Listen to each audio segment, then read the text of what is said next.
My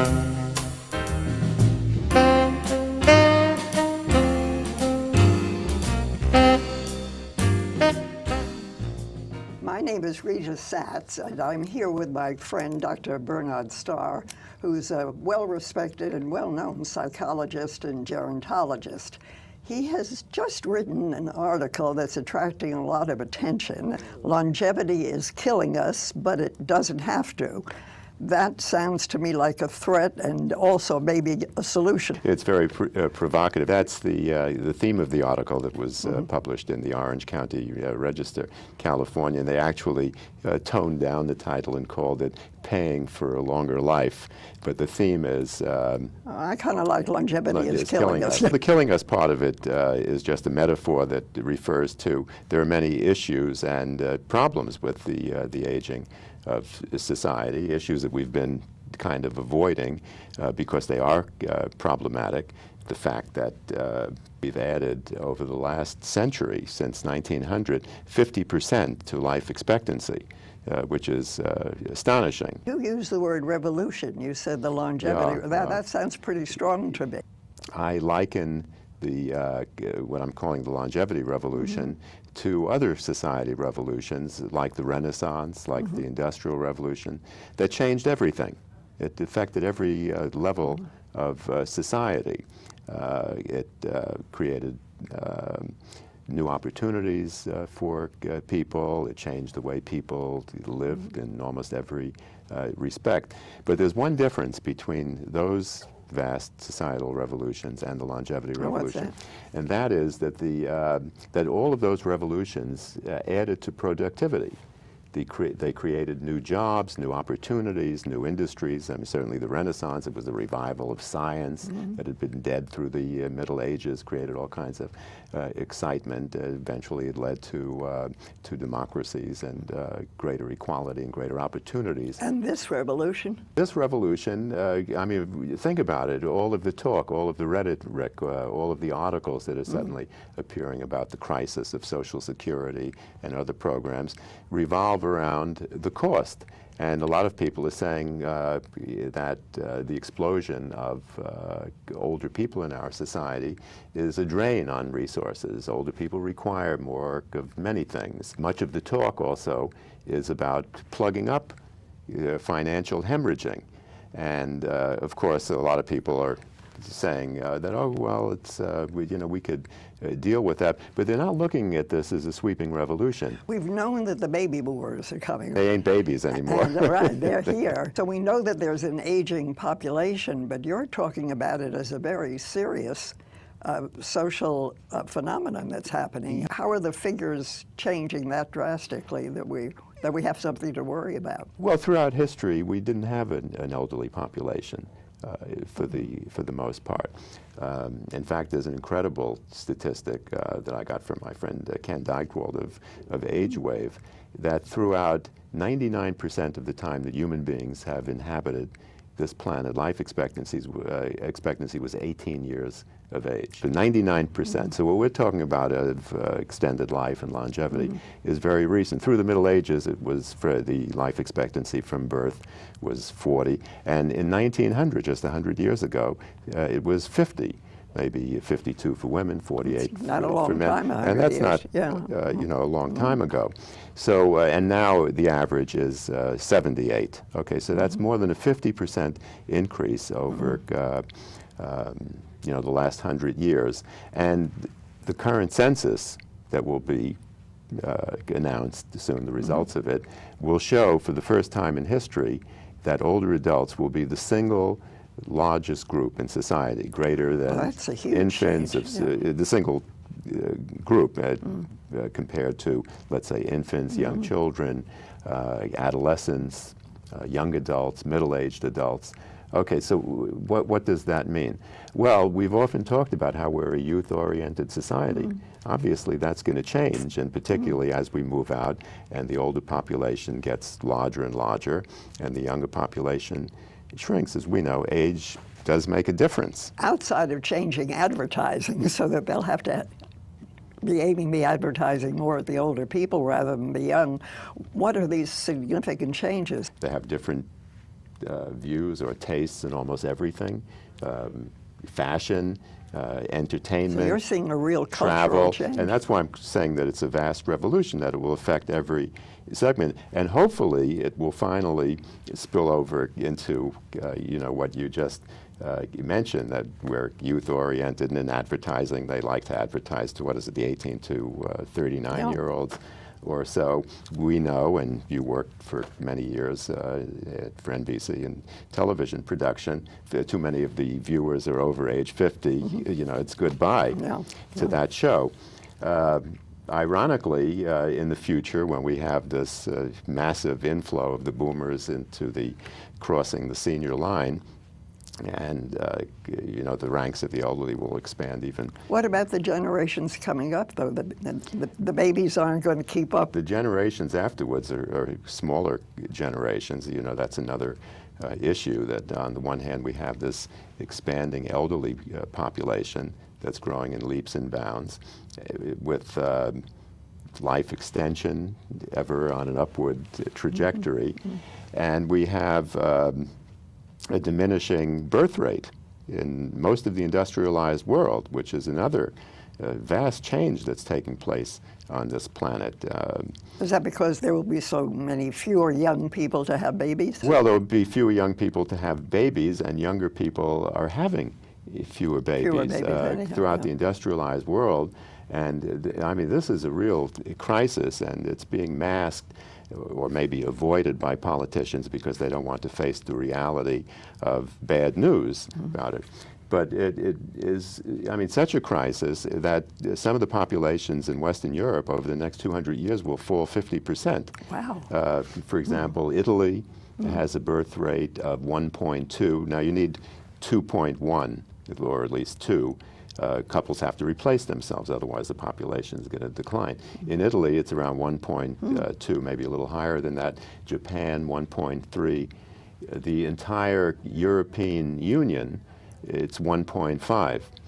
Curiously, we're in a little better shape here in the U.S. because we're close to replacement, about 1.9, but for an interesting reason, which I'm sure you can guess. Immigration. Right, immigration. And that's interesting. That the other hot potato may have a positive side. It has a very positive side because it's immigration that is keeping the population level high, and that will feed the workforce in the future. And that's the critical issue here, that no babies, no workforce in the future, and you can't turn that around. You had an interesting thing in your book that amused me about the possibility of us actually wanting to entice immigrants someday. Well, they're trying to do it now. The officials, policymakers in Japan and Italy and other countries, Japan, Germany, and a number of other countries, are desperately trying to promote immigration, but it works against the grain there. They don't have a history of warming up to or welcoming immigrants as we've had in this country. And as I quote in the article, a German minister said, unless they can increase the birth rate there, they're going to be turning the lights out in Germany. One official in Japan gave the date when the last Japanese will be born, and it's really, it's kind of funny when you talk about it, but it really isn't a laughing matter, and it's not something that is easily reversed, because when these countries wake up to the fact that they don't have a sufficient workforce, I mean, nobody's born 18 unless the scientists can figure out how to clone. I like your saying, maybe you're saying, please come and work here and we'll offer you a scholarship to a private school for your children. Well, it very well may turn into that. In fact, there's a report by the United Nations that says that by 2050, Europe will need 159 million immigrants just to keep the workforce ratio that exists today, the ratio of workers to retirees, because that gap is widening. For example, in our country, we're about to celebrate the 75th anniversary of Social Security on August 14th. But what are we going to do about Social Security? Well, that's a big issue, and I just wanted to mention that when it was first introduced in 1935, there were more than 40 workers for each retiree. We're down to less than 4 per retiree, and we're heading toward less than 2. And some politicians, because they want to avoid problems and they want to get reelected and they don't want to say, hey, we have a crisis here, they're insisting it's no big problem. Those 3 workers, 2 workers could do just as much as the 40 did previously because of higher wages and higher productivity. It's beyond credulity. So therein lies some of the financial issues of the longevity revolution, of how do you pay for it, how do you deal with this widening gap between the growing elderly population, a shrinking workforce. It's scary when you put it that way. The answer to is longevity killing us sounds like yes, but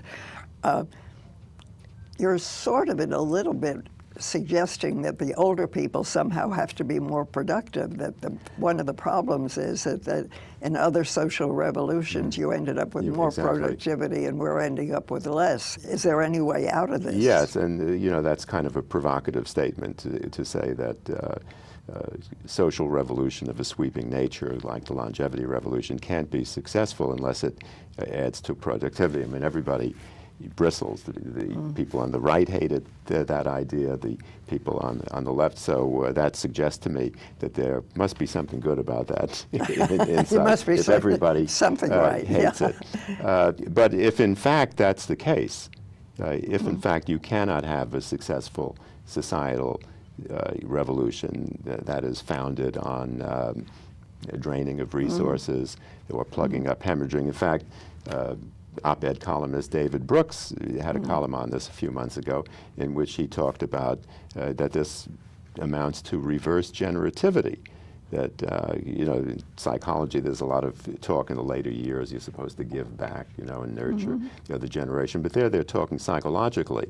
But on this other level, economic level, Brooks was referring to the fact that, and he cites this figure, that for every $7 that goes toward older people and programs for older people, $1 goes for children. Okay, and he says reverse generativity.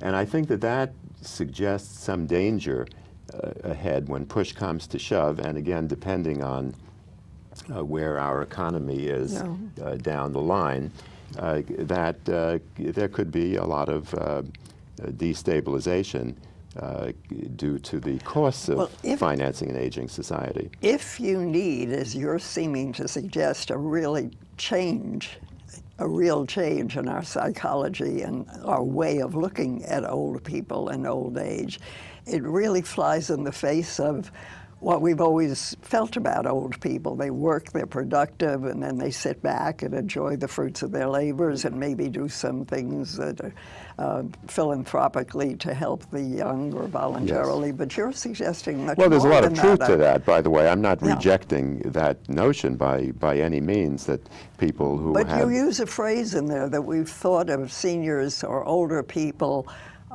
as takers, not makers, or the way people are beginning to think of them. That's a pretty negative connotation. Exactly, and I think that type of thinking is surfacing, particularly because of the tough economic times, the recession that we're experiencing, the high rate of unemployment. And the cost of maintaining an aging society. On the other hand, everybody has a stake in this because, as we well know, everybody will age. So young people really have a stake in making this work. And the question that I'm posing is, well, how do you make it work? And if, in fact, you can't have a successful revolution that is strictly about you know, how do we fill the drain on the resources, that every other successful revolution had a big component of adding to productivity. Now, on the face of it, it sounds like I'm saying, you know, older people should work longer. But that's not what I have in mind at all. As a matter of fact, that's what the demographers and the economists are saying. You know, they're looking at the arithmetic. Well, you have a shrinking workforce, you have a growing elderly population. So they have to work longer. And, you know, what are we going to do? Well, they'll have to work longer. And interestingly, if they come up with some studies, but if you look closely at the studies, they're usually studies of 45 to 55 or at most 60-year-olds asking them about, well, how are you going to plan for retirement? Yeah, but now we're talking about people who are living to be 90. Well, right. So they're wondering, well, what are people in their 40s and 50s thinking in terms of the future, given the recession, given we have dismal, almost zero savings rate in this country, high personal debt, high national debt. When you ask 45 to 60-year-olds about, well, how are you going to deal with the future, given all of these threats to economic security and the belief that people have that Social Security isn't going to be there, it really isn't true. Social Security is not going to go totally broke, that's for sure. So people are saying, oh, well, I'm not going to be able to retire. I'm going to have to work till I drop. Okay? So that's reinforcing the economists and demographers that are saying, well, that's the answer. People will work longer. But look, the fact is that many people, as they cross the senior line and they get to 65 to 70, first, they don't want to work. And they can't work. And some can't work. Some have health issues or disabilities. You know, and then there's the psychological aspect of it that I think is being totally ignored, that that people who suddenly become aware of the clock ticking down, when that hits people, you know, aging is for real, and there's the end to clock time. Many people experience that as a kind of like near-death experience, really? And it has very transformational impact on people. And we know that near-death experiences, you know, have uniquely the ability to make significant changes in people, to you know, to bring that in. So a lot of people are going to say, hey, you know, hell no, I'm not going to work. And we're talking about the hell no, I won't go generation. So I think the economists and the demographers are wrong about this, and I think their emphasis... I want to hear what's right about this. You've got me thoroughly depressed now. Now I want you to bring me up a little bit and tell me some of the, because I know you do have some ideas about right, how we okay, could so how turn can some things around. Seniors contribute to productivity while at the same time honoring the fact that they have a right to and deserve leisure time, and the right to... Because those seem to contradict to each shift other. gears, okay.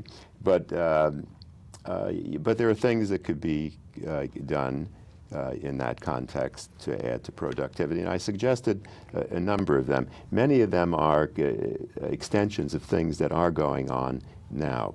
Volunteerism of various kinds. I mean, if you could help somebody who, with remediation, or to help somebody develop skills that they don't have, that adds to productivity indirectly, that you're helping create a more productive workforce. I mean, we have a crumbling education system in this country. It's been written about extensively recently in the press, and with the recession, programs are being cut all over the country at every level, particularly in the arts.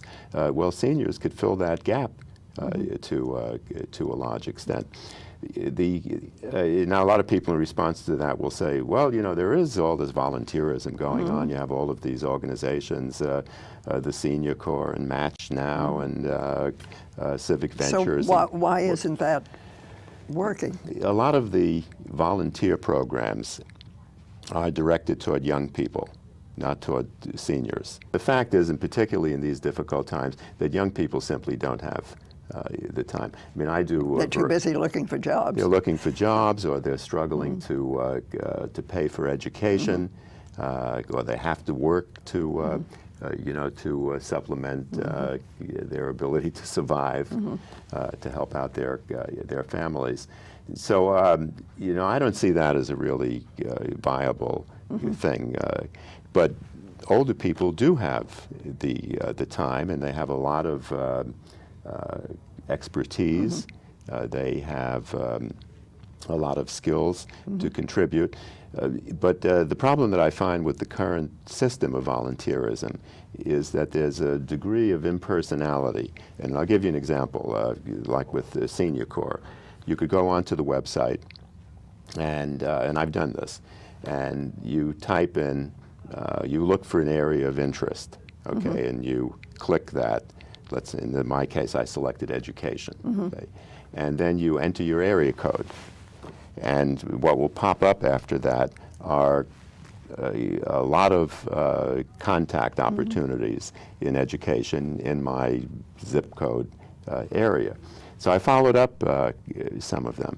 First of all, they involved calling up agencies and speaking to people at a high level. I think that's kind of off-putting for a lot of people, for the average person.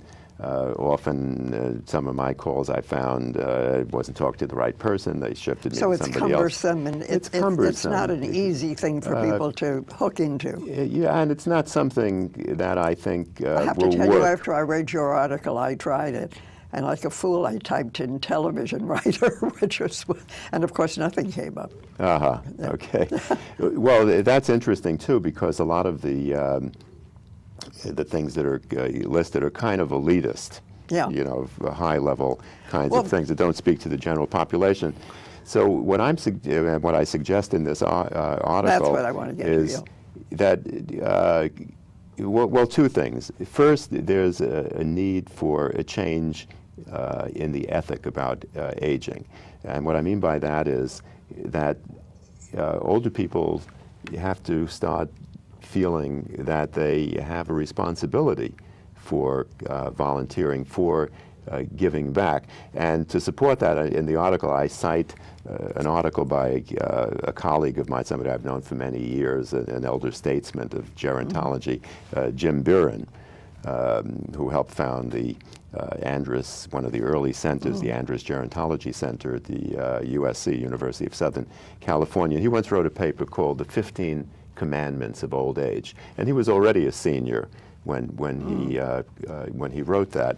And essentially what Jim was saying was that in the 10 Commandments, the Bible says, honor thy father and thy mother, but there are no commandments about who older people should honor, what their grandmother or grandfather. But Jim went on to say that, well, look, that wasn't really an oversight. It was simply that there were, as we discussed, there weren't older people, so you don't have command. So he lists 15 commandments along the lines of give-backs. Now, you know, I think that that is a philosophy that I think the older population has to embrace, that there's a responsibility for everybody to give that back to the extent that's possible. Again, I started to say it sounds a little elitist, as though we're talking about only the people who have skills, you know, who have reached a position in life where they really have something to pass on, and that they're the only ones to be productive. You see, that's my whole point. I'm saying that the current system is kind of elitist, but I'm suggesting one that may break that mold. Number one, in order for this to accommodate this 75 million baby boomers that are going to be crossing the senior line soon, that it has to be more accessible. So what I'm suggesting is neighborhood places, storefronts or whatever, so that when people retire, they could walk right in there. They could be counseled, interviewed, matches could be made. Somebody could shepherd them into something. And it doesn't have to be these elitist things. It could very well be plumbers, electricians, others who could make some contribution in helping poor people with needed repairs, et cetera, and again, indirectly adding to productivity. But I have one further proposal along these lines, which is a little bold, and it's not in the article because I thought about it afterwards. And that is, it's clear that as our society ages and we get this disparity between the growing elderly population and the shrinking young population, that we need every able-bodied young person in the workforce. And those young people have to be educated to the maximum that they're capable of. And that's not happening. The cost of education, as we know, as we follow our grandchildren now that are heading toward that, is astronomical. I mean, I'm baffled by how middle-class people can afford higher education. $40,000 a year. And that's why young people are not available Sure. for volunteerism, because they have these crippling educational expenses. Some people are frozen out of the system because of that. We can't tolerate that, particularly under any circumstances, but certainly not in an aging society where we need not only able-bodied workers, but educated ones that are up on the technologies and are ready to be productive workers in the 21st century. Okay? And I came up with this idea that's modeled after a program that you know, and you're a living example to prove that what I'm suggesting will work. Yeah. Well, you've had this long career in television, and after you were in NBC, and you were Betty Furness's producer, and you did everything in following stories. And when you retired, you volunteered to teach in a program for 50 plus people, inside television news. And we have others in that program, and I helped develop that program, and I was executive director for a while. And taught. And taught there. And we have other world-class teachers that are doing that. And what I'm suggesting is developing a university, tentatively I'm calling it TAFWU, Third Age Free Wisdom University, that would recruit volunteer retired academics, there are tens of thousands of them, to offer a free college education to anybody who's capable. And we have the technology to do it. Skype and other interactive technologies. Colleges are already doing that. And I think it's viable, and you and I have participated in a living example of that. That's a fascinating idea. So that's my trajectory for the future. I enjoyed talking to you. I think probably everyone enjoyed this provocative and interesting. I love it when you pose a question, but then you have an answer, and you seem to have some answers. I have the beginning of an answer, but I really am asking others to join in this venture to come up with creative ideas of how the third age generation can add to productivity and strengthen America now and well into the future. And I think they have the skills, the wisdom, and the energy to make a significant impact and to forever erase that notion that older people are takers, not makers. Because they will be makers the germ, I think, and also given us what we don't always get, which is the beginning of a structure of how this could practically work. So I think I've gotten a lot out of this conversation, and I hope everyone else has, and will follow these ideas and come back and visit with us.